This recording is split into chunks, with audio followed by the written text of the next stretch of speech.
Growing a business is hard, but it does not have to be. Once a week, we take a break from the hustle and bustle in business to talk about innovations and what's new in the C-suite. This is the Fractional C-Suite Retreat, and I'm Joseph Frost. Pull up a seat at the fire, grab a drink, smoke a cigar, and just join me as we relax, learn, and get inspired. This retreat is sponsored by yorCMO, helping organizations grow with better marketing strategy.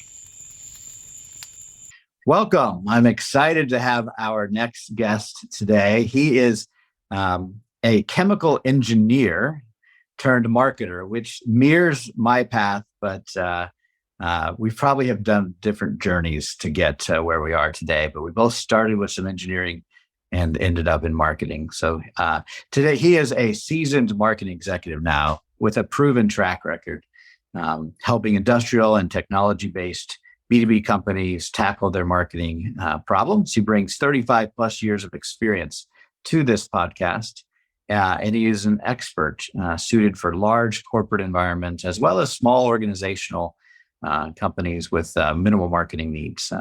He's everywhere in between. So I want to welcome to our podcast a fractional CMO at yorCMO, my guest, Ken Acer. Ken, welcome to the show. Thanks for having me, Joe. I really appreciate the opportunity to have a chance to share some ideas with your audience. Thank you. Yeah, absolutely. This will be fun.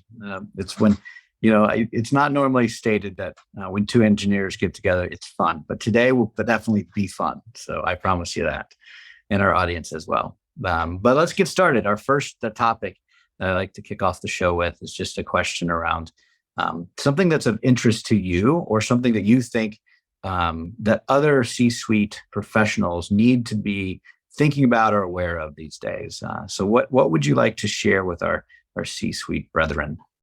Okay. Yeah, it's an interesting task opportunity I've got now to join yorCMO. I've been doing fractional marketing for 7 years with my own firm, and then recently introducing yorCMO to my clients and potential clients. Introducing them to what fractional means is sometimes a little bit of a challenge, but a more interesting discussion happens around just the general idea of marketing. How big is marketing? What is marketing? This week, I had a group of about 15 people. We were chatting about what marketing meant to them, and it meant something different to each one of them. And you know what? Each one of them was right. Marketing is what your organization needs for long-term growth in terms of intelligence, market intelligence, and in terms of competitive intelligence, in terms of how you're going to put together a program for growth. So marketing for me, it spans a wide range of ideas, all the way from fundamentals like strategy and developing the right organization to what unmet customer needs are out there. So what products do you need to develop or services do you need to develop? Then once you have products, then developing customers, adding customers to your base. That's very different from adding orders to your pipeline. So you have to acquire customers. And then after you acquire customers, generating demand. That's usually something that's shared between sales and marketing. You generate demand, and then you have to generate orders. And that's generally thought of as a sales function. But the marketing team has an important part with order acquisition. And then, we need to, satisfy the order. That's often in the operations team. But then after the product gets delivered to the customer, I think marketing has a role there as well in terms of ensuring client satisfaction, frequently asked questions, common usage questions, application questions. So marketing spans a really broad spectrum of different possible intersections with the marketplace and with potential customers and with salespeople. So what an individual client needs at any given time is going to be unique to their situation and their challenges. Yeah, that's very well said. I think that it's so broad. Yeah, it does. From a fundamental standpoint, I think it's all about connecting prospects with products and services, and that's kind of what my overarching definition of marketing is, very simplistically. But when you start thinking about all the layers that you described, prospects, you've got to acquire their trust so that they can become, client prospects or customers first, and then can you upsell them, and then how do you add more products and services, and what are the right products and services to be adding? There's just so many layers to that puzzle that I think many businesses don't quite comprehend until they start asking the questions themselves. Where can marketing best support our strategic objectives? I think that's my favorite question for business owners to ask, is not what is marketing, but how can marketing and marketing professionals help support our strategic objectives? And sometimes that means at the beginning, trying to understand what the market is. At the end, it's how do you understand and find new markets potentially? So that's not the end. There's that side of it. And there's the creative side, which most people associate with marketing, the brand, the look, the feel, the website, the assets. But I look at that as more of a creative function, not necessarily a marketing function. So how do you advise your clients? Yeah, so you're right. And when people hear marketing, they often think, ads, Twitter accounts, in the old days, TV and print ads. But those are all just tactics to accomplish a specific goal. And you should have some specific goals in mind whenever you've got some kind of advertising or promotional activity in place. I go back to something that came out of Sun Tzu's book, The Art of War, which is to know yourself and your enemy, and you'll be successful in 100 battles, or he says more poetically, 100 battles, 100 victories. And when I'm training marketers on their role, what I ask them to do is go out and look at competition in a very structured way. Who's first in terms of market size, market share, who's the largest, who's the fastest growing, who's the most innovative, who's the closest to your position, and then make an estimate of the overall market size as well. From there, you can get some market share estimates. And then after you understand some ideas about where you stand compared to your competition in terms of share, then I like to look at customer needs and quantitatively, how do the 5 competitors that we just mentioned, how do they compare to the customer's needs? And then you can get a really strong idea of where you're positioned, comparing your feature set to competition and who's winning in the marketplace.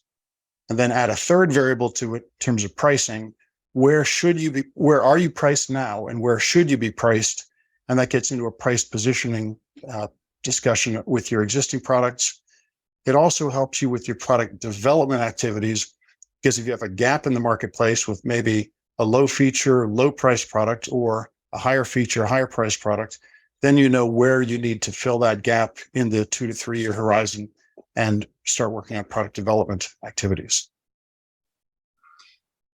When you look at a marketplace, how do you distinguish between what might be a fad that is an unmet need, or a need that's kind of appearing in a fad fashion, versus maybe a trend or a real long-term evolving need that needs to be met? How do you differentiate between the two?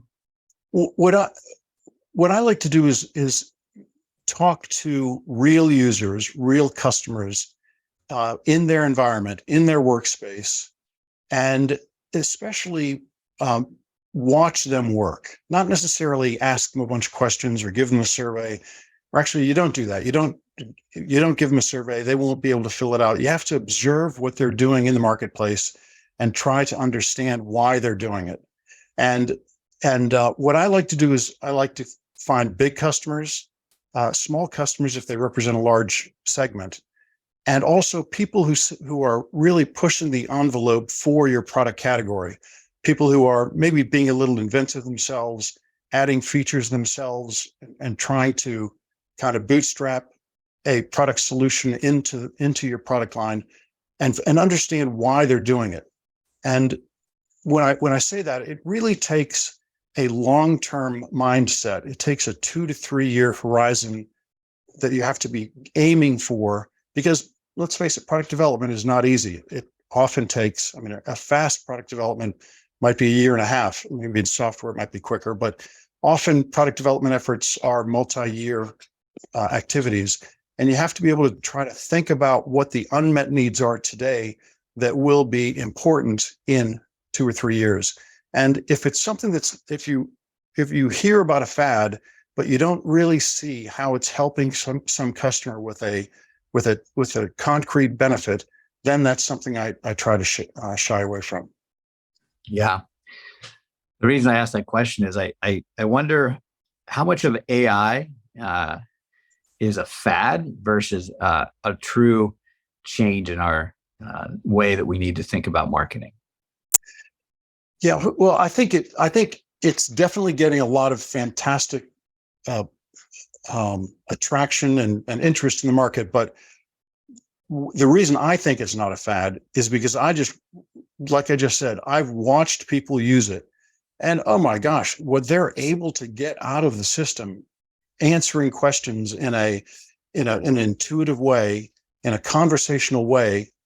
Really, when I use ChatGPT, I write please in my query. Can you please answer this? And I think somehow the responses come back in a different tone based on how I'm asking the questions. When I'm Googling something, I would never say, please, find me a restaurant near me. I would just say restaurants near me. But it's a really interesting interaction that at least I'm having with the ChatGPT interface. And I've just seen people have immediate tremendous value in especially low-hanging fruit. I think is creating first drafts. I've got a specific example of something I did this week. I'll jump into it. There's a client that I haven't talked to in 9 months, and I think that they are still an opportunity, but I was feeling awkward about how to approach this customer who I haven't talked to in about a month and a half.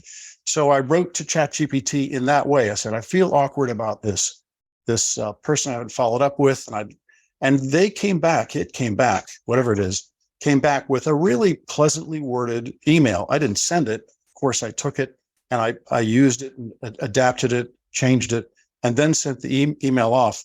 But just getting that first draft out there was really a helpful first pass for me. Yeah, I love that example because I've had the same, or I've had a similar thought where there's a lot of friction when you just want to create something, and that friction that might be small, but for some of us, it's a big sticking point. And ChatGPT seems to be a way to overcome some of that friction. What is an email I can send to, this client? You could sit there and stew on that in your own mind, in your own head for days. But if you just ask the question and they spit something out, now you've got maybe you're 70% of the way done. Like, I just need to get over that initial hump to start. Now I can hone it in and send it. And I think that is definitely a really good use of ChatGPT. Where I was and as individual professionals in any profession, you can use it that way to get over your own internal kind of angst or little stucks you have from moving forward. But I heard the other day this comment from another marketing friend of mine. She's a good personal friend. She also runs marketing for another company that I am familiar with.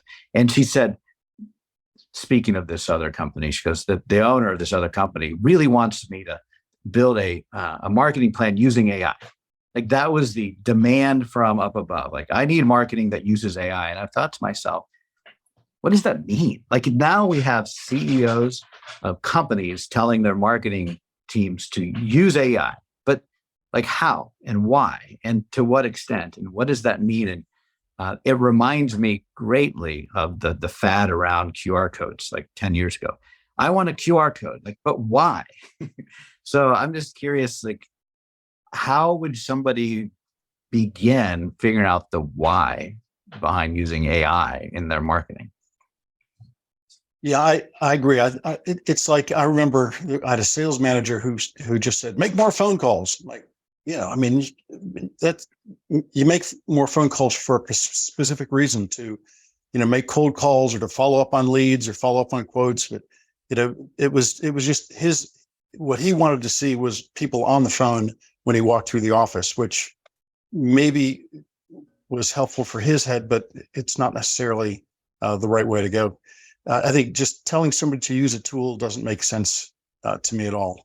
We were talking about getting the first draft out, and something that we didn't really touch on is just what is a marketer versus what is a salesperson. And I think it ties into what you're saying in terms of a marketer, I think, is somebody who's able to get inside somebody else's head.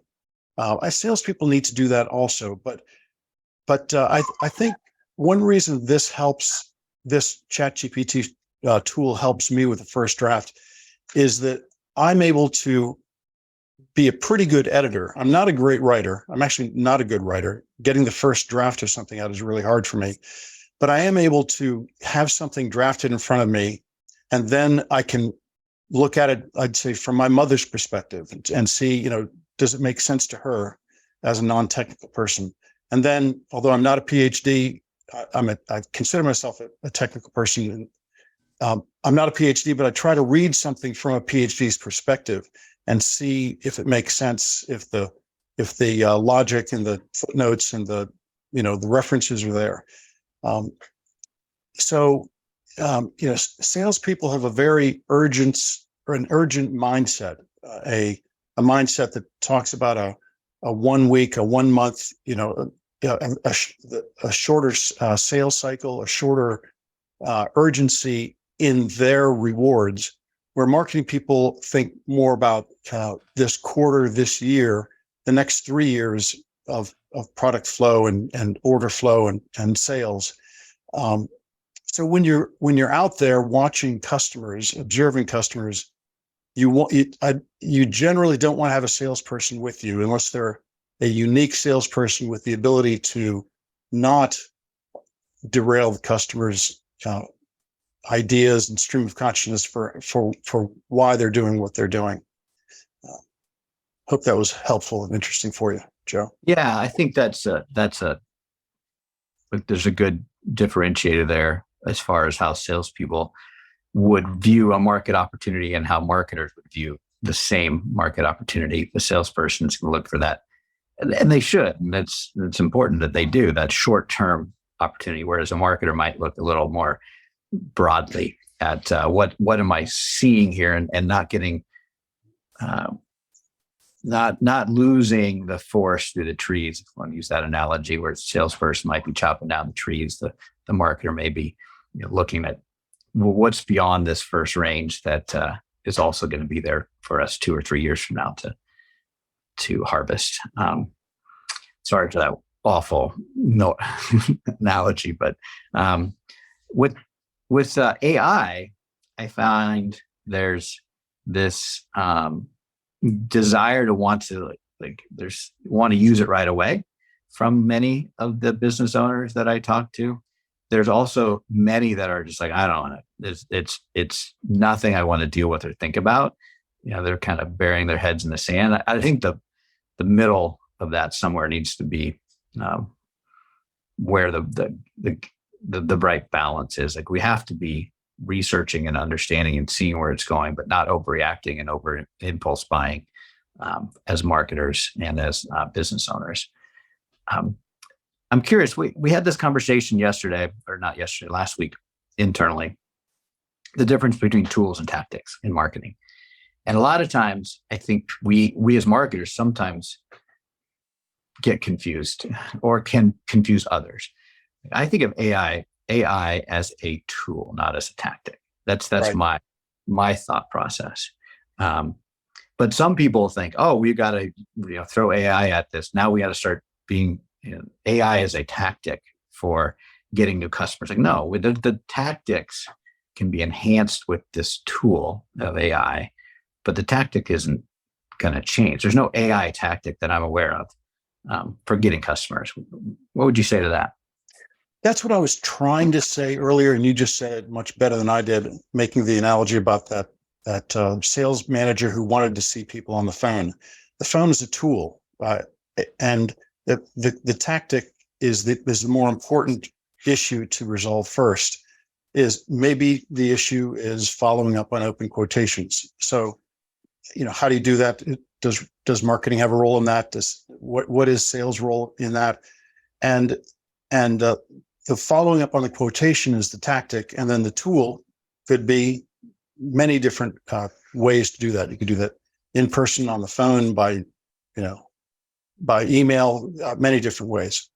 Yeah, I think it's important to think of it as a tool, and then not get glossy eyed with everything that we can do with this tool. It's just it's a new shiny hammer, but we still need to hammer nails. There's not making that any different. But internally, when we look at AI, we're asking those questions right now. Okay, how can we use this tool to enhance our market?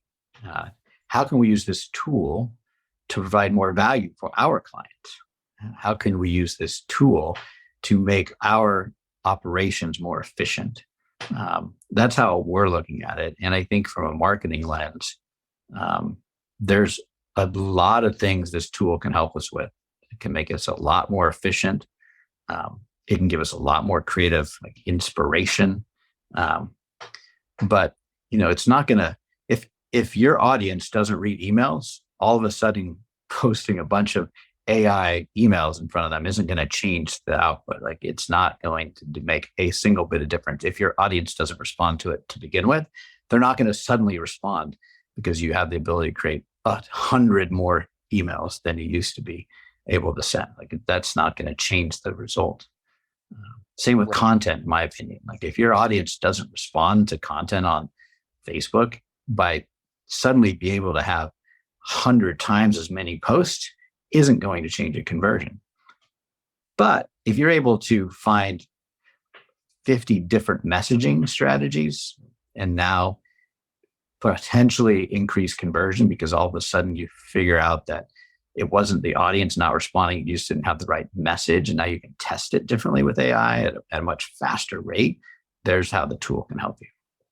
Yeah, absolutely right. And I think, we all, or I think the best companies look to marketing for their thought leadership in terms of their product and service offering, so that when the engineers get together and make the new product, they're making something that someone's going to need in 2 and 3 years. So I think similarly, internally, I see marketing folks getting pulled into the AI discussion because they're naturally thinking 2 and 3 years down the road. Something that also is tied to this idea is that marketing and branding, it can feel great to think about, a big brand like, I don't know, Coca-Cola or IBM, and just thinking about making the brand stronger or better with marketing efforts. But oh boy, at the level of companies that I've ever dealt with, marketing's job is always to drive sales. Yeah. And sometimes it's directly generating leads, but sometimes it's just making the salesperson's job easier with better tools and better collateral material. And sometimes it's also helping the salesperson by, in the post-sale environment, helping with frequently asked questions or service training or usage training. So the salesman's not stuck helping teach the customer how to turn the product on or turn it off or troubleshoot. Our job in marketing is often to make the salespeople into heroes. So they have more confidence. So they get out in front of customers more frequently, more confidently. And I think how we can help them efficiently use AI to be an answer machine for their customers, for them to be more effective answering questions for customers, I think that there's a role there for us as well. Yeah. I think this might be a good time for one of the top 10 lists that I like to put together with my guests from time to time. It's picking a topic and then going back and forth and come up with 10 ideas to share with the audience. So if we thought about a topic being how marketers can use AI to help enhance sales, let's come up with 10 ways that we can brainstorm on how we can use this new shiny object, this tool of AI, to enhance sales for salespeople. So one of us can start, and we'll just go back and forth and share ideas until we get to 10. So. And I did one yesterday. I had a client that I'm looking at, and I basically just went into ChatGPT as a first pass. I said, what is this company's strategy? And I tell you what, they sent back wasn't perfect, but it was really interesting. And I've put that into, I put that into part of the presentation that I'm going to be making later this week. So helping salespeople learn about their prospects. Yes, that's a great one.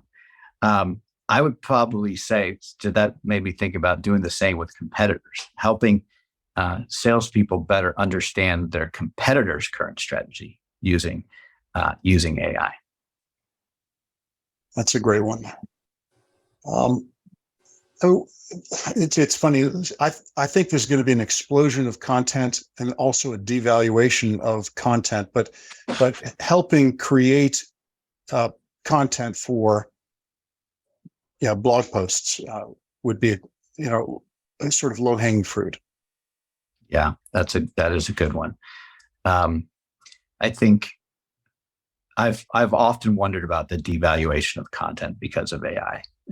And that it does scare me from a marketer standpoint. Like when you start having this massive influx of content that no longer is meaningful to anybody, like if the noise gets so great that you just tune everything out, what that's going to do. So if that does happen, then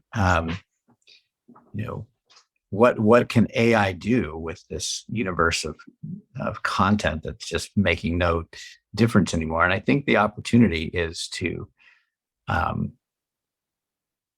perhaps train thinking about it as a training tool for salespeople to be able to practice their pitch in such a way that they can be able to break through the noise over the phone.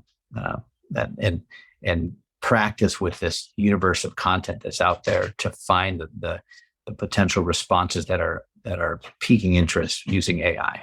What are some of the ways they can practice to this universe and then pull out gems they can then go use in person?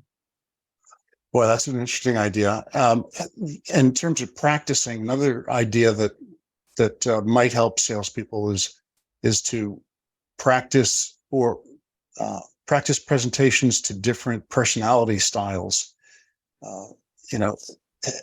Maybe they've got to be trained or skilled in noticing personality styles, but having some ideas on how to handle frequent objections from different personality styles might be interesting for sales folks. Yeah, I do like that.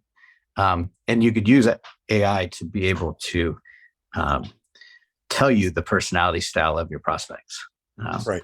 So that they can. I'm meeting with Ken Acer, and here's his LinkedIn profile, and find everything he's written in the last 10 years, on anything he's posted on social, and tell me what this most likely personality style is, and how can I best approach him, knowing that would be a great extension of what you just shared. Along those lines, there's an old sales technique I learned called the Ben Duffy, and it was based off there was a small ad agency run by a guy named Ben Duffy back in the tobacco era, and he was going to try to win a big tobacco ad contract, and he was up against the big giant agencies. And what he did was, before he went in to give his pitch, he wrote down what the 10 questions that he thought the company would have of him. Like, why should I use a company your size? And why should we use you? All these questions that were his disadvantage that he thought he would be asked in that positioning. And he opened his pitch with, here's the things that I think you might be wondering about me right now. And he answered those right away. It's called the Ben Duffy approach. So I think company could use AI to, a salesperson could use AI. Like, what are the things that reasons why this customer may not buy from? What are some of the blind spots I'm not considering? And train themselves, well, not even train, just to decide what those questions might be so they can prepare a pitch, a proposal ahead of time, answering those objections. Yeah, that's a great one. That's a great one. I took a training class that mentioned Ben Duffy also, and I thought one of his questions was, if you could change one thing about my product, what would it be?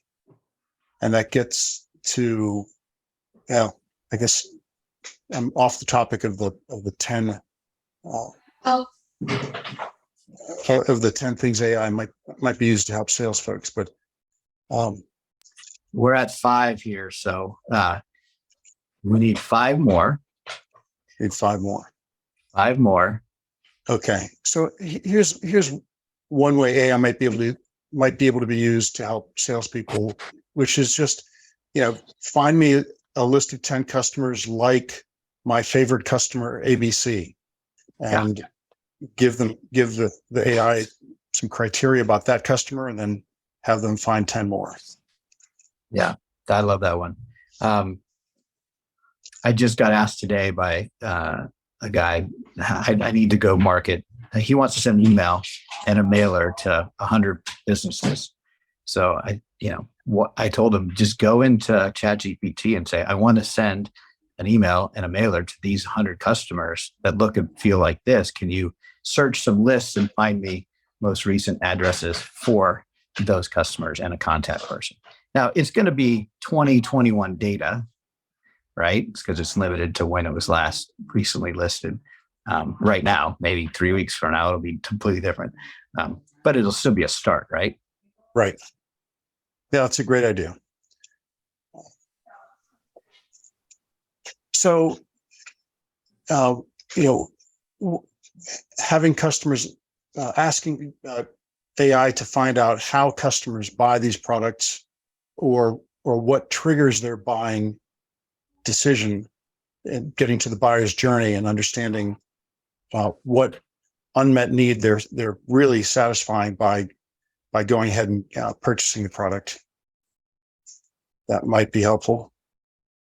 Yeah, that's a great one.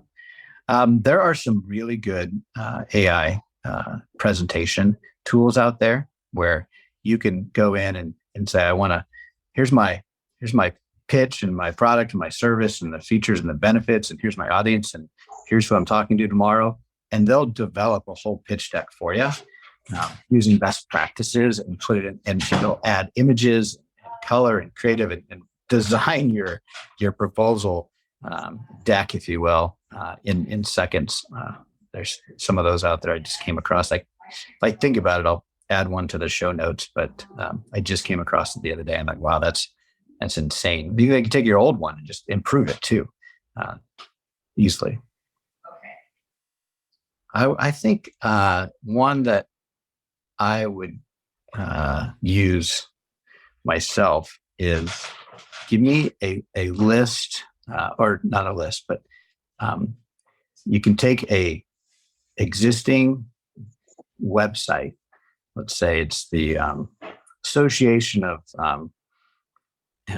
Manufacturers, Northeast Minnesota or something. You can grab a list, you can upload it, and you can say, I want you to reference this list with publicly known information, and highlight the top 10 prospects that might be interested in my product or service based on XYZ criteria, and have them sort through your list and actually help you rate the top most likely people to approach based on whatever criteria you can give it. Could be similar to like LinkedIn. It could be size of company, but it could also be associations with other companies they worked for. You can give it all sorts of strange criteria to help them sort a list of prospects for you. Right. That's a great one. And, just directly with that is, salesman's going to be traveling on this path to get to this customer. what customers are within 25 miles of that highway or something like that. Just I love that. All right, we got to 10. It was a little bit of a labor, but we got there. The possibilities are endless, but it's sometimes it's tough to come up with 10. Yeah. Which one of the 10 are you going to use to help yourself find more clients? I like the one about giving it criteria and saying, come back with a prospect list. Yeah. I think that's a really good one. Yeah. I like the idea of destination. Like I'm going to be in San Diego, California next week. Who are the top 20 clients that I might reach out to based on this criteria that look a lot like this other client that we have? Would be a great one. Right. It could look at your LinkedIn profile and your contact list and whatever else is out there on the internet that might be interesting. Yeah. Sure. But it certainly doesn't replace the old need to just reach out and call someone and set up that appointment. It's not going to do all that for you yet. That's what your virtual assistant's for, right? Right. Yes. Well, Ken, what do you like to do for fun? Well, for fun, I consider myself a pretty athletic person. I've over the past few years, I've been playing a lot of tennis. In the past year and a half, I had 2 small surgeries, nothing serious, a knee and a shoulder. The parts were just out of warranty and needed a little bit of repair work. So I've been laying off of tennis recently, but I'm ready to get started with that again. We have a COVID dog. We got him just before COVID, and oh my gosh, he's wonderful. I walk him every day for about an hour, and that's a great multitasking activity because I'm also making phone calls and on podcasts. So keeps me active and keeps me connected. I also have picked up sourdough bread making during COVID and a little bit of woodworking. I always did a little bit of those in the past, but I've gotten a little bit more serious on both of them. Wow. It's quite an array of things you like to do there. That's awesome. Yeah. We got a puppy recently as well, not before, but right in the middle of COVID. So that's been fun watching that dog grow up, and she's great. Do you ever do pickleball? You're a tennis player, but have you ever played pickleball?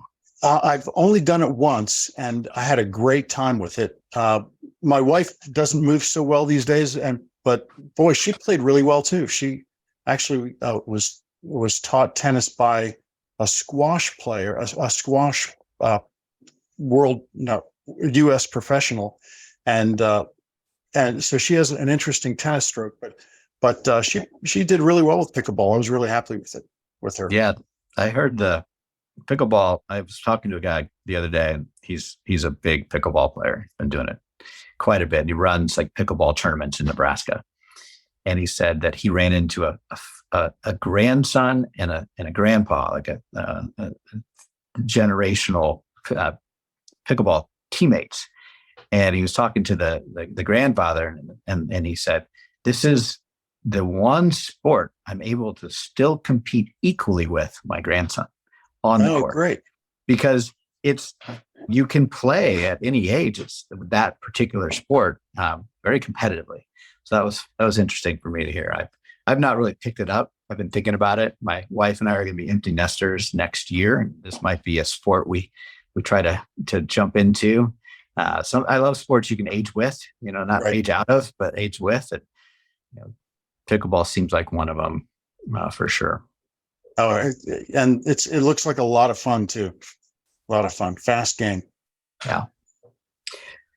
Well, Ken, what's the best way for people to get in touch with you if they want to learn more about you and what you do, and get a chance to talk to you more directly? The simplest way is just to send me an email, ken@yorCMO, yorCMO.com, or go to yorCMO.com and find the team, and my phone number's in there, and can drop the phone number into the show notes as well. Yeah. And I would encourage anybody that's listening to this 2 or 3 weeks from now when we're filming it.